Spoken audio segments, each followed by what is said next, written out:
आज भारत के पहले प्राइवेट रॉकेट विक्रम एस को सफलतापूर्वक लॉन्च किया गया। ध्यान से सुनिए, पहला private rocket Vikram S rocket अपने साथ 3 सैटेलाइट लेकर गया। आज मैं आपको बताऊंगा कि नरेंद्र मोदी का एक फैसला और कैसे 2 लड़कों ने यह कमाल किया, और जो कहते हैं कई बार आग लगा दी, आग लगा दी, आग लगा दी, वो आग कैसे लगाई अंतरिक्ष की दुनिया में, वो आपको बताऊंगा। श्रीहरिकोटा के सतीश धवन स्पेस सेंटर से आज सुबह 11:30 बजे इस रॉकेट को लॉन्च किया गया। कमर्शियल स्पेस एक्सप्लोरेशन को प्रमोट करने वाली भारत की नोडल एजेंसी इन स्पेस ने Vikram S sub orbital vehicle को लॉन्च की मंजूरी दी। इस मिशन का नाम प्रारंभ दिया गया। रॉकेट का नाम विक्रम एस भारत के स्पेस प्रोग्राम के जनक माने जाने वाले विक्रम साराभाई के नाम पर रखा गया। मिशन के सफल होने पर प्रधानमंत्री मोदी ने भारत के लिए इसे ऐतिहासिक क्षण बताया। पीएम मोदी ने कहा कि यह भारत की प्राइवेट स्पेस इंडस्ट्री के लिए बहुत अहम पड़ाव है। विक्रम एस रॉकेट लॉन्च से भारत की स्पेस इंडस्ट्री को नया बूस्ट मिला है।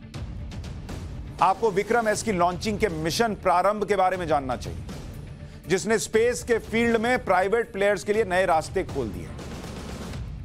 इसरो ने, इंडियन स्पेस रिसर्च ऑर्गेनाइजेशन जिसको कहते हैं, उसने स्काई रूट के रॉकेट्स के लॉन्च के लिए मिशन प्रारंभ शुरू किया। इसके तहत विक्रम सीरीज के कई रॉकेट लॉन्च किए जाने हैं। विक्रम सीरीज का सबसे पहला रॉकेट विक्रम एस है, जो आज लॉन्च हुआ। इस विक्रम 1, विक्रम 2 और विक्रम 3 रॉकेट भी लॉन्च होगा। विक्रम 1 रॉकेट ऐसा होगा कि 24 घंटे में असेंबल करके लॉन्च, मतलब आप बोलिए कि कल रॉकेट भेज सकते हो, 24 घंटा दीजिए, अभी भेज देते हैं। 24 घंटे में असेंबल, सीधा आसमान में। फिर आएगा विक्रम 2 और विक्रम 3, इसको लॉन्च करने में 72 घंटे लगेंगे, कि मतलब 3 दिन का वक्त दीजिए। आप थोड़ा छुट्टी उट्टी बना के आइए वीकेंड पे, फ्राइडे सैटरडे संडे घूम के आइए, मंडे लॉन्च कर देंगे, ये हिसाब रहेगा। 3 दिन में रॉकेट लॉन्च। ये तीनों रॉकेट अपने सेगमेंट में दुनिया में सबसे सस्ते और प्रभावी भी होंगे।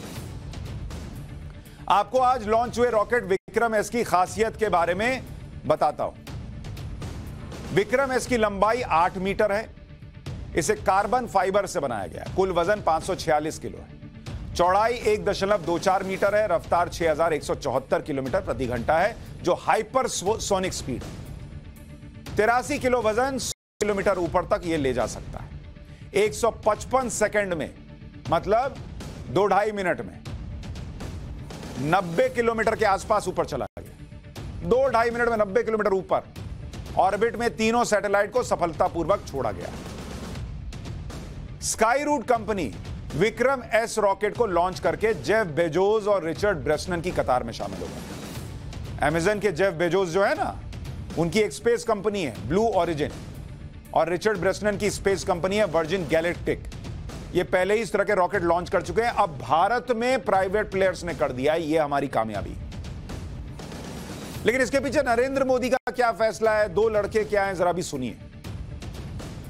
स्पेस सेक्टर में प्राइवेट प्लेयर्स को एंट्री देने के बाद से 2 साल में 102 स्टार्टअप इसरो के साथ टाई अप कर चुके हैं। स्काई रूट कंपनी पहली स्टार्टअप थी जिसने साल 2020 में इसरो के साथ टाई अप किया। ये वो 2 लड़के हैं, इन्होंने वाकई आग लगा दी है। वो दंगे करने वाली आग नहीं, जो कहते हैं ना आग लगा दी, वो आग लगाई है इन्होंने।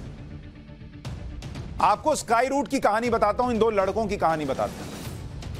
इनका नाम है पवन कुमार चांदना और भारत डेका, जो स्काई रूट के को फाउंडर हैं। दोनों आईआईटी से पढ़े हुए हैं। भारत डेका ने इसरो में नौकरी भी की है।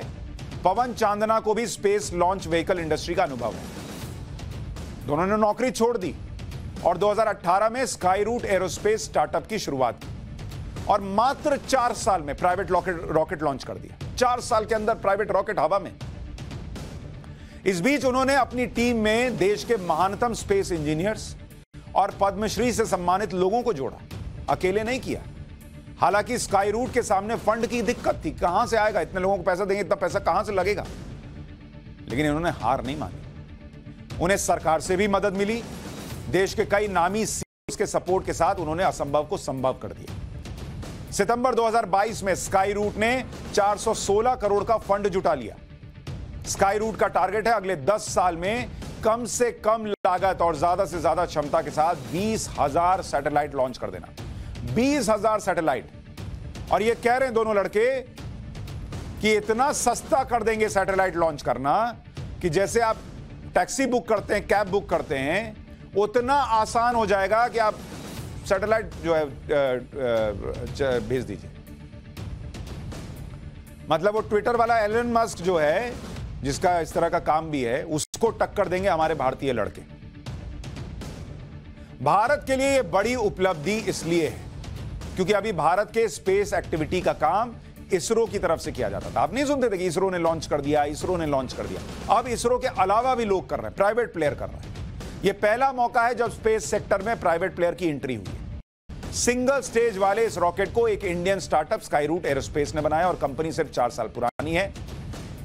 करीब 10 प्राइवेट फर्म और हैं जो स्पेस में अपने प्रोडक्ट लॉन्च करने की तैयारी में। प्राइवेट प्लेयर्स की एंट्री से भारत के एरोस्पेस इंजीनियर्स को नए मौके मिल रहे हैं। उन्हें अब इसके लिए विदेश जाने की जरूरत नहीं है।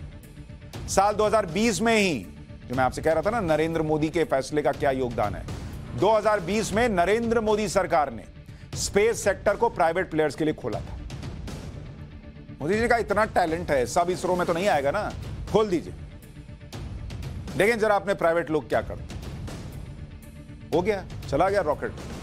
प्राइवेट प्लेयर्स को न सिर्फ रॉकेट और सैटेलाइट बनाने की इजाजत दी गई, बल्कि इसरो की लॉन्चिंग फैसिलिटी को इस्तेमाल करने की इजाजत दी गई। या अगर तुम्हारे पास लॉन्चिंग फैसिलिटी नहीं है, आओ यहां से इसरो से करो, क्योंकि वो प्राइवेट प्लेयर हो सकता है लेकिन है तो अपने देश का ना, नाम तो अपने देश का होगा। जून 2020 में भी भारत सरकार ने स्पेस यानी Indian national space promotion and authorisation centre नाम की एक एजेंसी का गठन किया। यह एजेंसी इसरो और प्राइवेट प्लेयर्स के बीच कोऑर्डिनेट करती है। इन स्पेस प्राइवेट कंपनियों के स्पेस से जुड़े प्रोजेक्ट प्रमोट करती है, उन्हें परमिट देती है, प्राइवेट सेक्टर की स्पेस एक्टिविटी पर नजर भी रखती है। अभी तक प्राइवेट प्लेयर्स की तरफ से इन स्पेस को 150 से ज्यादा आवेदन मिल चुके हैं। भारत की स्पेस इंडस्ट्री के बारे में थोड़ा सा सुन लीजिए। 2019 में यह 57,200 करोड़ रुपए की थी, 2025 तक 1 लाख करोड़ की हो सकती है। अभी ग्लोबल कमर्शियल स्पेस में भारत की जो हिस्सेदारी है वो 2% की है। 2025 तक कह रहे हैं ये 4% बढ़ जाएगी, 6% हो जाएगी, जो बढ़ी है। आजादी के बाद से इस तरह का जंप शायद ही देखने को मिला। स्पेस इंडस्ट्री में आज दुनिया की सबसे बड़ी कंपनी एलन मस्क की स्पेस एक्स है। वही ट्विटर वाला भाई यही है, एलन मस्क। एलन मस्क ने 2002 में स्पेस एक्स कंपनी शुरू की थी। स्पेस एक्स को अमेरिकी सरकार से 40,800 करोड़ से ज्यादा का फंड मिला। अब तक स्पेस एक्स ने 190 रॉकेट लॉन्च किए हैं। 152 रॉकेट्स की सफलतापूर्वक लैंडिंग भी कराई। इनका रॉकेट जाता है, वापस भी आता है। 126 रॉकेट्स को दोबारा से स्पेस में लॉन्च किया है। 2006 से अब तक 5 बार रॉकेट लॉन्च मिशन फेल हुआ है। आज स्पेसएक्स की कुल वैल्यू 10 लाख करोड़ से ज्यादा की। एलन मस्क की कंपनी ने 20 साल में 10 लाख करोड़ रुपए तक का सफर किया, जबकि भारत की स्काई रूट ने मात्र स्थापना के 4 साल के अंदर सफल रॉकेट लॉन्च करके दिखा दिया और तेजी से फंड जुटा रही है। यानी यह कहा जा सकता है कि आने वाले वक्त में भारत के पास अपना एलन मस्क होगा। उससे बेहतर होगा भाई, एलन मस्क क्या होगा। यह पॉसिबल हो रहा है प्रधानमंत्री नरेंद्र मोदी के स्पेस को लेकर जो उनका विजन है उसके कारण, जिन्होंने 2020 में स्पेस इंडस्ट्री को प्राइवेट सेक्टर के लिए खोला। स्पेस इंडस्ट्री को लेकर पीएम मोदी कह चुके हैं कि भारत का अंतरिक्ष अभियान आत्मनिर्भर भारत का सबसे बड़ा प्रतीक है। तो भारत अब स्टार्स की दुनिया में प्राइवेट प्लेयर्स के जरिए भी जा रहा है।